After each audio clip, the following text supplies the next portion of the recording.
वन्दे बोधमयं नित्यं गुरुं शङ्कररूपिणं यमाश्रितो हि वक्रोऽपि चन्द्रः सर्वत्र वन्द्यते।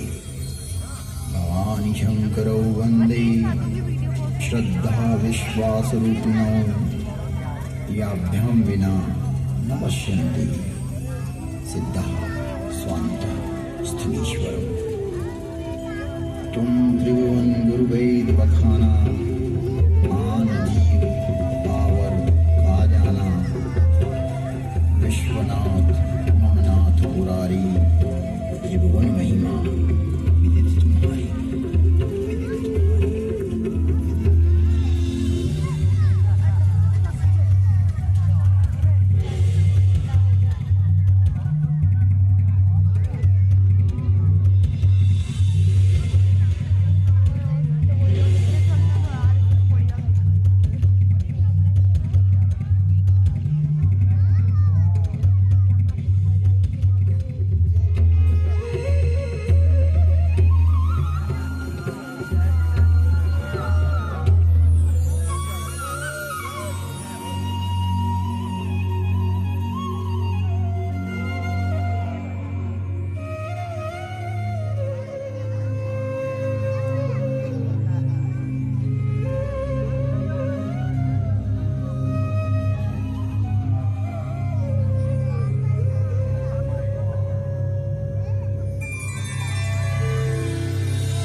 प्रवेश करते हैं एक कालातीत कथा में, जिसकी काल गणना असंभव है। घटना युगों पहले की है कि जब अनेक अंतरिक्षों में अनेक ग्रहों पर उद्भव, पालन और संहार हो रहा था। अर्थात कई सारी सृष्टियों का प्रादुर्भाव और विलय हो रहा था। कई वहाँ की सभ्यताएं विकसित हो रही थी तो कोई नष्ट हो रही थी, और वर्तमान में भी यही क्रम अनंत कालों से चल रहा है और अनंत कल्प कल्पांतरों तक चलता ही रहेगा। यह अंतहीन क्रम है, परंतु यह घटना इस पृथ्वी नामक ग्रह की है कि जब यहाँ सब कुछ निशब्द था, समस्त पृथ्वी जल आप्लावित थी, तभी भगवान विष्णु ने वराह रूप धारण कर पृथ्वी के कुछ भाग को जल से बाहर निकाला, जिससे कालांतर में इस पृथ्वी पर जीव पनपने लगा। और एक बड़ी काल गणना के बाद यहाँ मानव पैदा हुआ, किंतु उसे किसी प्रकार का बोध नहीं था, किसी भी प्रकार की अभिव्यक्ति की समझ नहीं थी। ना तो उस समय शब्द था, ना कोई वर्णाक्षर।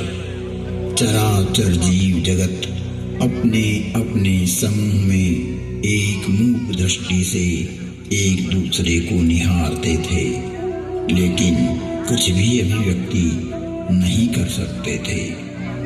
चारों तरफ इस पृथ्वी पर सन्नाटा ही सन्नाटा था।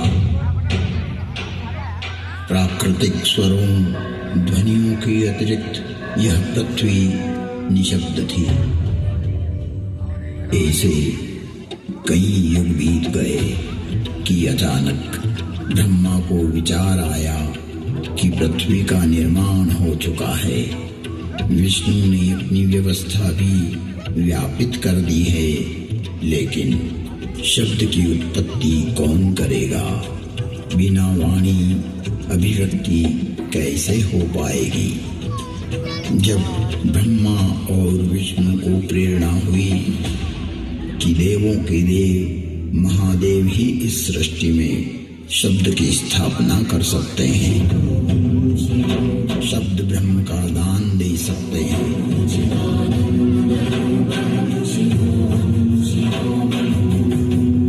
परंतु शिव का समय अधिकतर समाधि में ही व्यतीत होता था। जगत में वेद की स्थापना के लिए, मनुष्यों में प्राणियों में सत्य प्रेम और करुणा की भावना प्रकट करने के लिए, शब्द को देह देने के लिए महादेव को समाधि से जगाना अति आवश्यक है। जब ब्रह्मा विष्णु और सारे देवताओं ने महर्षि पाणिनि को प्रेरणा की कि वो महादेव को प्रसन्न कर जगत में शब्द प्रकट करने की प्रार्थना करें,